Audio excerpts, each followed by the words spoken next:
Nesse vídeo eu vou explicar para vocês o funcionamento cardíaco.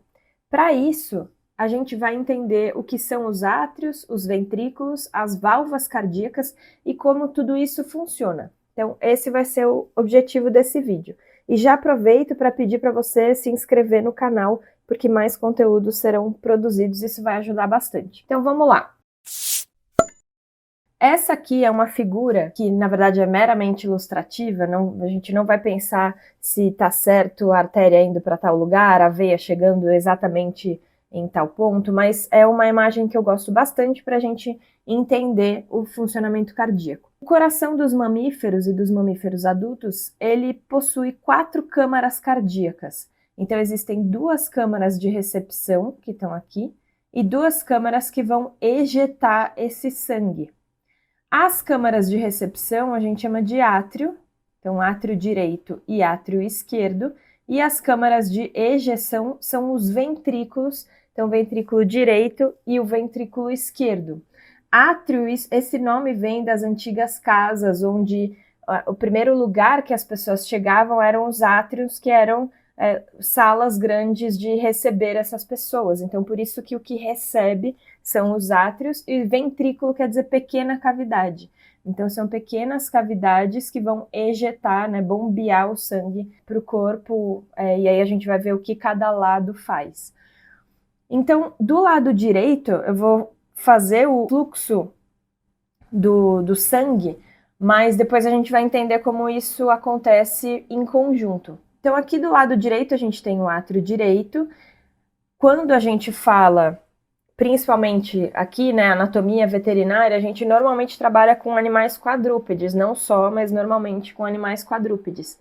Então, existem 2 veias principais que trazem o sangue do corpo inteiro para o átrio direito. Então, é a veia cava caudal e a veia cava cranial. Se fosse um animal bípede, seria veia cava inferior e veia cava superior. Existe também uma veia, eu não vou comentar sobre isso, mas para vocês já saberem, existe uma veia, obviamente, que vai drenar sangue do próprio coração e também vai chegar aqui. Mas aqui, então, veia cava cranial, veia cava caudal. Veia cava cranial vai drenar sangue da região mais cranial do corpo, que seria a cabeça, pescoço, membros torácicos, e a veia cava caudal vai drenar de todo o restante caudalmente. Então, membros pélvicos, abdômen, a própria região torácica. Esse sangue, como ele está vindo do corpo inteiro e todo o tecido do corpo precisa respirar, então precisa de oxigênio, e depois que esse oxigênio é utilizado, esses tecidos vão devolver gás carbônico para o sangue. Então, as veias que foram citadas aqui, elas estão carregando um sangue rico em gás carbônico para o átrio direito. Então, a veia cava caudal e veia cava cranial, essas 2 veias cavas, estão chegando no átrio direito com sangue rico em gás carbônico. Esse sangue ele vai passar para o ventrículo direito. E esse ventrículo direito ele vai bombear esse sangue para os pulmões, que é onde esse sangue vai ser reoxigenado. Só que para esse sangue passar do átrio para o ventrículo, ele atravessa uma válvula que a gente chama de válvula átrio-ventricular direita. Qual que é o objetivo, né? Para que serve essa válvula? Qual que é a função dela?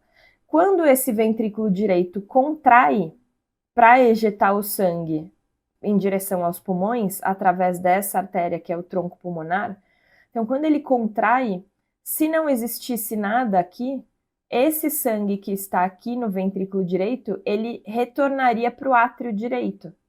Só que o que a gente quer é que o ventrículo jogue todo esse sangue em direção aos pulmões através do tronco pulmonar. Então, para isso, existe essa válvula atrioventricular direita para impedir que esse sangue volte, né, retorne para o átrio direito. Essa válvula atrioventricular, ela possui 3 válvulas. Então, válvula é um conjunto de válvulas. E essas 3 válvulas, ou cúspides, portanto, também é chamada de válvula tricúspide. Então, são 3 cúspides ou 3 folhetos dessas válvulas, formando a válvula atrioventricular direita, também conhecida como válvula tricúspide. Para o sangue sair para o tronco pelo tronco pulmonar, Existe também uma válvula nessa região, que é chamada de ósteo tronco pulmonar, e essa válvula ela tem um formato diferente dessa válvula atrioventricular.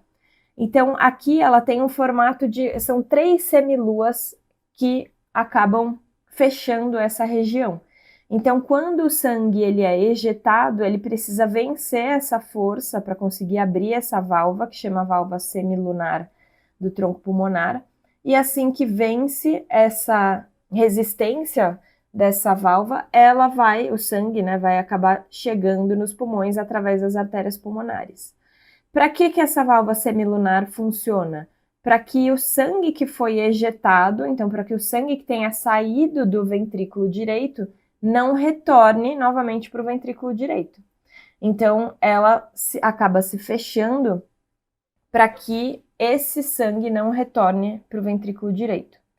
Então, recapitulando, o sangue vem da região mais cranial através da veia cava cranial, entra no átrio direito e também vem através da veia cava caudal, também para o átrio direito. Esse sangue, então, está rico em gás carbônico.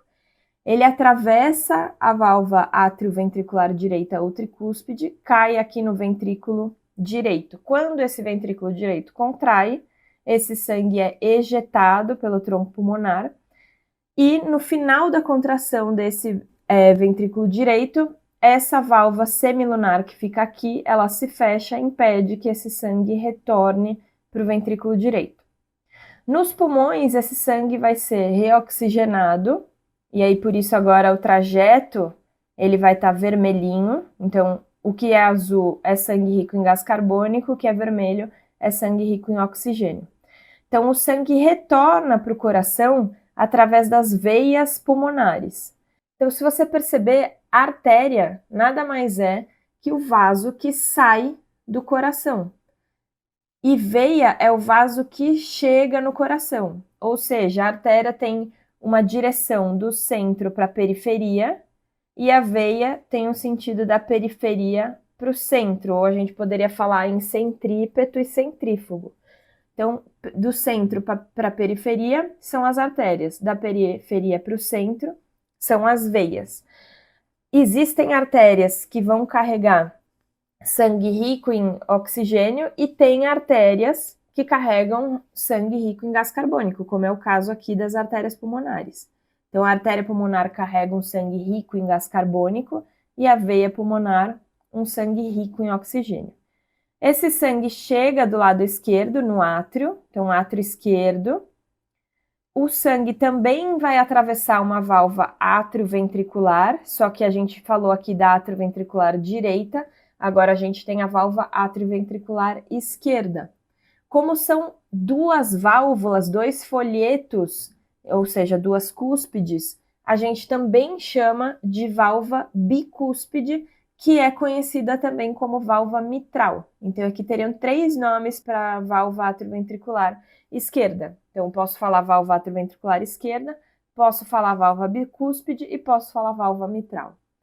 O sangue atravessa, então, essa região, esse ósteo atrioventricular do lado esquerdo, cai no ventrículo esquerdo. Quando esse ventrículo contrai, para o sangue não retornar para o átrio, essa válvula se fecha. E quando ele vence a pressão também de uma válvula semilunar que fica na saída entre o ventrículo esquerdo e a aorta, então ali na região do ósteo aórtico, existe uma válvula semilunar da aorta. Essa válvula, ela vai se abrir quando o sangue for ejetado e quando o ventrículo terminar sua contração, ou seja, sua sístole, essa válvula vai se fechar para que o sangue que foi ejetado não retorne para o ventrículo esquerdo. Esse sangue que caiu aqui na aorta vai ser distribuído, então, para o corpo inteiro. Então, todos os tecidos do corpo vão receber o sangue oxigenado através desse caminho aqui. Então, o sangue vindo do ventrículo esquerdo sai pela aorta e é distribuído através das suas artérias, dos ramos que se originam a partir daqui. E quando a gente fala sobre esse funcionamento cardíaco, eu expliquei aqui fazendo o fluxo do sangue, e se a gente parar para pensar, na verdade são duas bombas como se elas fossem duas bombas separadas. Então, eu tenho uma bomba do lado direito, que é aqui o ventrículo direito, quando ele contrai para ejetar esse sangue, e eu tenho aqui uma bomba do lado esquerdo, que é o ventrículo esquerdo, que vai bombear sangue para o corpo inteiro. Essas bombas, elas têm, então, objetivos diferentes. Eu tenho aqui do lado direito, então, o ventrículo direito, que ele vai bombear sangue para os pulmões. Esse sangue vai ser reoxigenado nos pulmões e vai retornar para o átrio esquerdo. Então, esse caminho do ventrículo direito indo para a região dos pulmões e retornando para o átrio esquerdo é o que a gente chama de pequena circulação ou circulação pulmonar. Então, o objetivo do ventrículo direito é ejetar o sangue para os pulmões e esse sangue retornar para o átrio esquerdo agora oxigenado. Quando eu observo a bomba do lado esquerdo, o objetivo aqui desse ventrículo é ejetar sangue para o corpo inteiro, para que os tecidos consigam oxigênio para respirar, e esses tecidos vão devolver gás carbônico no sangue, que vai ser drenado através das veias e chegando aqui no átrio direito. Então, esse caminho aqui é conhecido como grande circulação ou circulação sistêmica. Então, ventrículo esquerdo, todo esse caminho, a aorta e os seus ramos chegam nos tecidos, drenam e chega do lado direito, no átrio direito. Então, grande circulação e a pequena circulação ou circulação pulmonar. Então, essas são as duas circulações que a gente tem: circulação pulmonar ou circulação ou pequena circulação e a grande circulação ou circulação sistêmica.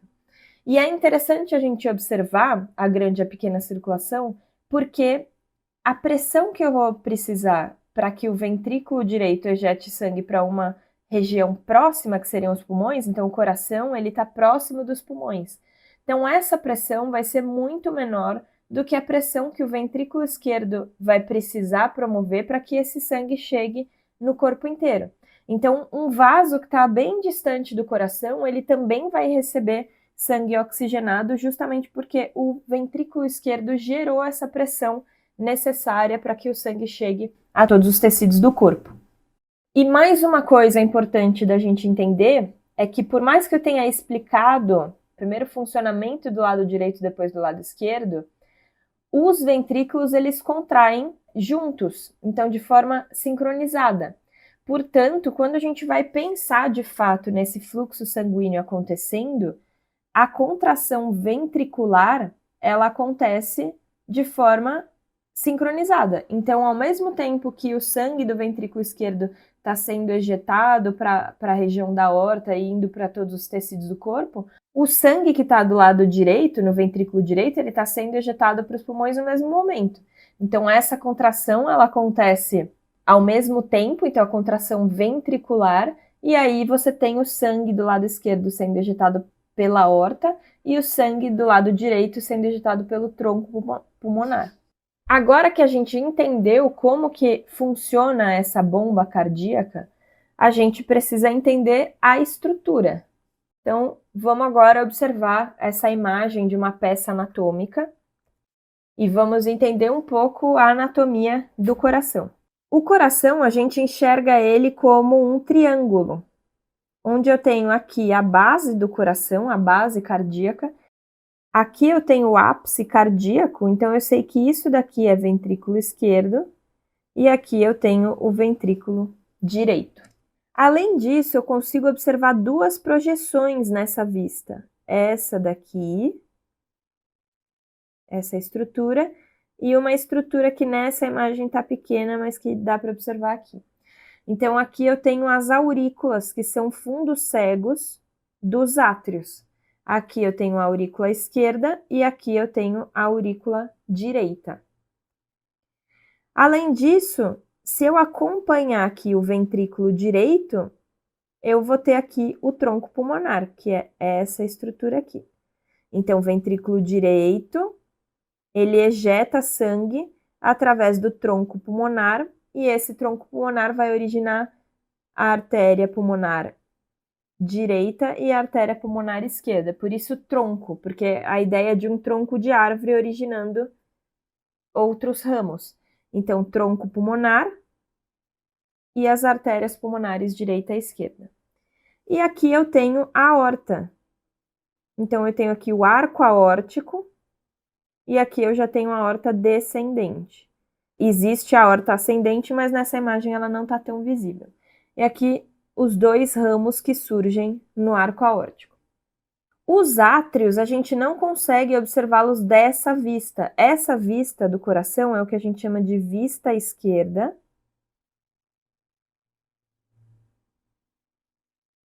Ou também vista auricular. Por quê? Vista auricular porque eu consigo observar as duas aurículas através dessa vista. Então, tanto a aurícula esquerda, obviamente, com mais destaque, mas eu também vejo a aurícula direita. Então, essa daqui é uma vista esquerda ou vista auricular. Se eu girasse essa peça anatômica, eu iria observar a outra vista, que seria a vista direita ou atrial. Então, é do outro lado que eu consigo observar os átrios, tanto o átrio direito como o átrio esquerdo. E agora a gente vai imaginar cortando essa região aqui, que seria o ventrículo direito. Quando a gente faz um corte nesse ventrículo direito, é isso daqui que a gente observa. Então, aqui eu tenho o ventrículo direito aberto. Isso daqui é o aspecto da válvula tricúspide. Então, aqui eu consigo ver os folhetos valvares. Esses folhetos, eles ficam através de cordas tendíneas fixos em um músculo que chama músculo papilar. Então, músculo papilar, cordas tendíneas e aqui é a válvula que forma, né, aqui o que eu contornei é uma das válvulas que vão formar, vão ajudar a fazer parte da formação da válvula tricúspide. Aqui também é possível observar outro folheto valvar, outra cúspide da tricúspide. Então, novamente, músculo papilar, corda tendínea, que está fixa aqui na região do folheto valvar, que forma, nesse caso, por seu lado direito, a válvula tricúspide. E aí, retornando para essa imagem, se a gente fizer um corte nesse sentido, então se a gente cortar aqui o coração exatamente nessa linha que eu estou mostrando, o que a gente vai ter é uma imagem como essa. Então, eu tenho aqui os dois ventrículos, aqui a gente não consegue observar os átrios, mas a gente consegue ver a diferença da parede ventricular. Então, eu tenho aqui uma parede muito mais espessa e aqui uma parede bem delgada. Por que que isso acontece? Porque do lado esquerdo, como eu já tinha comentado, o ventrículo esquerdo ele vai bombear sangue para o corpo inteiro e aí ele vai precisar de uma pressão maior, de gerar uma pressão maior para que esse sangue consiga chegar em todos os tecidos do corpo. E por isso a parede dele é muito mais espessa do que a parede do ventrículo direito, que só precisa bombear o sangue para os pulmões, que é uma estrutura bem próxima do coração. Então é uma parede muito mais delgada do que a parede do ventrículo esquerdo. Então, observando aqui as paredes ventriculares, eu consigo definir que esse é o ventrículo esquerdo e esse é o ventrículo direito. E agora a gente vai imaginar um corte mais ou menos nessa região. Aqui a gente vê a aorta descendente, o arco aórtico, e aqui eu teria a aorta ascendente. Então, logo que o ventrículo esquerdo ejeta o sangue para a aorta, ele vai atravessar a região do ósteo aórtico, onde vai existir uma válvula semilunar. A válvula semilunar, ela tem um aspecto de semilua. Então, são 3 semiluas formando uma válvula, que é o que a gente chama de válvula semilunar, no caso aqui da aorta, e essa válvula vai impedir que o sangue retorne da aorta para o ventrículo. E agora, imaginando esse corte, a gente vai observar essa válvula semilunar por aqui. Então, o nosso olho estaria mais ou menos aqui nessa região, olhando para a base cardíaca, mas num corte como esse. E aí a imagem que a gente teria é essa daqui. Então, aqui a gente consegue observar os folhetos, as semiluas da válvula semilunar. Então, 1, 2, 3. O ventrículo ejetaria sangue e o sangue sairia como se estivesse saindo pela sua tela e aí atravessaria aqui a válvula semilunar, impediria que esse sangue retornasse para o ventrículo esquerdo. Então aqui é a válvula semilunar da aorta, com as suas semiluas, e se a gente agora observar pelo outro lado, então aqui a gente está vendo uma vista como se a gente estivesse observando ali da base cardíaca. Agora a gente vai observar essa mesma semilua, só que por dentro do ventrículo esquerdo. E é isso daqui que a gente veria. Essa é uma imagem, é uma peça que na verdade foi injetado látex, que é uma borracha, através da aorta, e essa válvula semilunar impediu que o látex entrasse no ventrículo esquerdo. Só que aí a gente consegue observar exatamente as semiluas da válvula semilunar. E agora, antes de mostrar esse último vídeo, eu queria pedir, se você ainda não se inscreveu no canal, para você se inscrever, que isso vai ajudar bastante a gente a chegar até mais pessoas que querem entender melhor sobre anatomia veterinária. Então, nesse vídeo, é um vídeo humano, né, um coração humano, mas esse vídeo é interessante para que a gente observe que as válvulas, elas trabalham em conjunto. Então, aqui eu tenho as válvulas atrioventriculares, e aqui as válvulas semilunares. Então, aqui está uma semilunar e aqui está a outra válvula semilunar. Então, elas trabalham em conjunto. Quando as válvulas atrioventriculares estão abertas, as semilunares estão fechadas. Vou tentar pegar uma outra imagem, ó. Então, agora a semilunar está aberta e a atrioventricular está fechada. Quando as semilunares se fecham, as válvulas atrioventriculares estão abertas. Então, isso acontece em conjunto. Você não tem cada válvula abrindo em um tempo diferente. Você tem as atrioventriculares trabalhando de forma sincronizadas e as válvulas semilunares também trabalhando de forma sincronizada. Sobre funcionamento cardíaco é isso. Espero que vocês tenham aproveitado esse vídeo. E, obviamente, existem vários aspectos que vão ser abordados depois, especificamente sobre cada ponto dessa aula. Então, essa é uma primeira aula para que a gente consiga entender de fato como que o coração funciona, para que depois a gente consiga aprofundar ainda mais em cada tópico.